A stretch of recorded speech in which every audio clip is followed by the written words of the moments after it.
tout ce que vous dites. C'est-à-dire que dans ce virus, il y a une part de VIH. Voilà, c'est ça. Le matériel génétique du virus est un long ruban d'ARN, n'est-ce pas? Comme de l'ADN, mais c'est de l'ARN.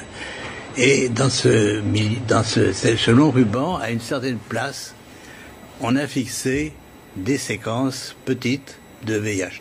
Mais ces séquences petites ne sont pas petites pour ne rien vouloir dire. Elles ont la possibilité de modifier, par exemple, ce qu'on appelle des sites antigéniques. C'est-à-dire, si on veut faire un vaccin, on peut très bien modifier la protéine qui est exposée pour le vaccin par une petite séquence venant d'un autre virus. Mais vous êtes certain de ça? Parce qu'on a dit que le bruit a couru, que c'était une origine humaine, finalement.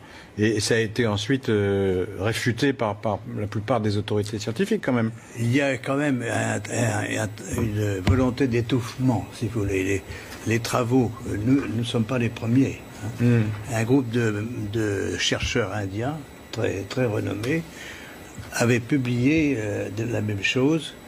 On les aura forcés à rétracter. Et on les a forcés comment? C'est-à-dire, c'est annulé. Il y a, si vous regardez leur publication, vous avez une grande bande annulée parce que... Mais ce que vous dites là, la plupart des scientifiques disent le contraire, hein, quand même. Hein. De moins en moins.